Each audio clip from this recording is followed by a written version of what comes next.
Hello बच्चों, good morning. एक बार फिर से मैं विश्वभर कुमार पांडे आपको अपने यूट्यूब चैनल JW के पांडे में आपका तहे दिल से स्वागत करता हूं। आज की इस NCERT की क्लास में आपका क्लास 9 चल रहा है। इसमें हम पढ़ रहे हैं चतुर्भुज, क्वाड्रिलेटरल। और क्वाड्रिलेटरल का हम चतुर्भुज का जो प्रकार है, आप कह सकते हो कि यह कौन सा प्रकार है जी? चौथा, चौथा कि पांचवा है?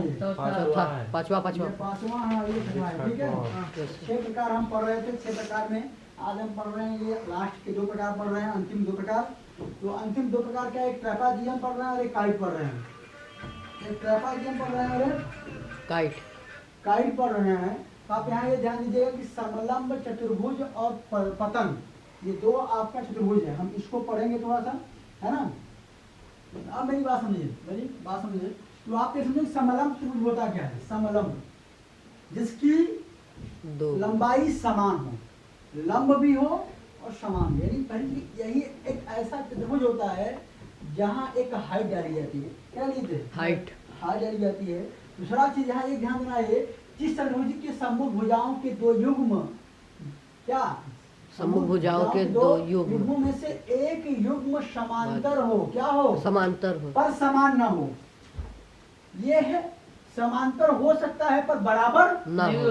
यानी AB तुम लिख सकते हो AB समांतर BC, AD समांतर, पर ये नहीं कह सकते कि AD बराबर BC।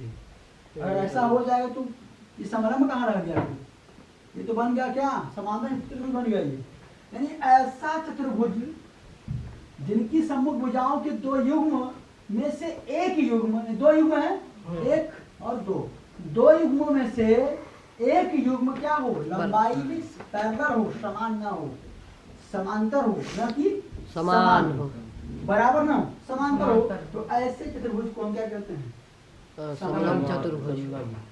समलंब नाम देखो, अगर विच्छेद करो समलंब, समान लंबाई वाला, समान लंबाई वाला, ये उल्टा काम करता है नहीं ऐसा। लंबाई में समान नहीं रहेगा, पैरेलल हो सकता है लेकिन इक्वल नहीं होगा, है ना।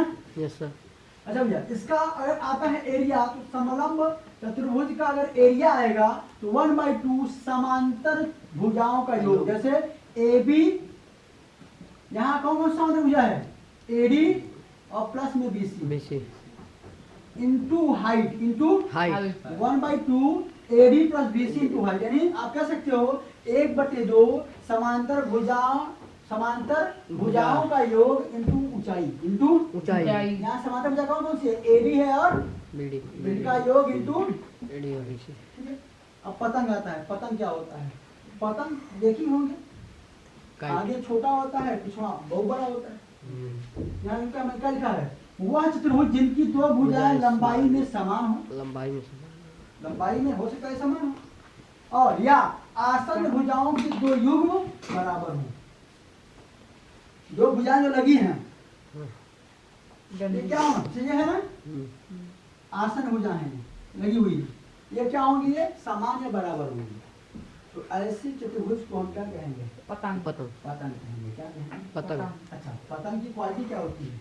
पतंग की क्वालिटी ये होती है कि जो इसके जो मान लिया O है, क्या है? O। यहाँ ये कह रहा है कि जो इसके विकर्ण होते हैं एक दूसरे को, AO बराबर OC और BO बराबर OD।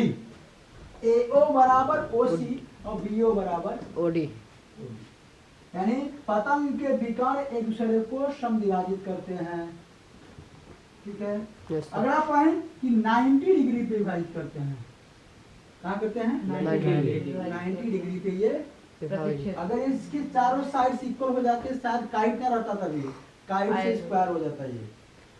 ठीक है, यस सर। तो नया बात, तो सम्मुख भुजाओं के 2 युग्म में से अगर एक युग्म समांतर होता है पर समान नहीं होता है, उसको हम कहते हैं समलंब।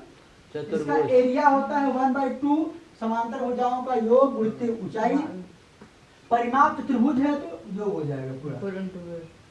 हाँ भैया, काइट की बात आ गई। काइट की बात है, जो संलग्न जो आसन्न भुजाएं लगी होती हैं वो समान होती हैं, बराबर होती हैं। क्या होती हैं? बराबर हो सकती हैं ये।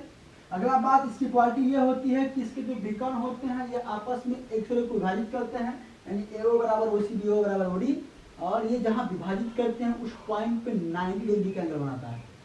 जैसे हम बोल रहे हैं एंगल AOD बराबर 90, एंगल BOC बराबर 90, 19, एंगल BOC बराबर 90, 90, हर जगह 90 डिग्री एंगल बना दिए, ठीक है। Yes sir. इसमें कोई दिक्कत? No sir. तो हमने आपको एक तरह से आप ये समझो कि चतुर्भुज का एक जो बेसिक नॉलेज होता है हमने आपको दे दिया है, जो आपके लेवल का है। बाकी समांतर जो आपका चतुर्भुज है, जब आके पढ़ेंगे आप समांतर चतुर्भुज इसमें आप में है, आपको पढ़ना रहेगा। चतुर्भुज में कौन सा चतुर्भुज? पैरेललोग्राम आप पढ़ेंगे, उसका पूरा क्राइटेरिया, उस पर डिपेंड आपके थ्योरम्स आप उसको पढ़ेंगे बढ़िया से, ठीक है। आज के लिए इतना है, बाकी आपसे मिलते हैं कल। स्वस्थ रहिए, मस्त रहिए, पढ़ते रहिए, मुस्कुराते रहिए। जय हिंद, जय भारत।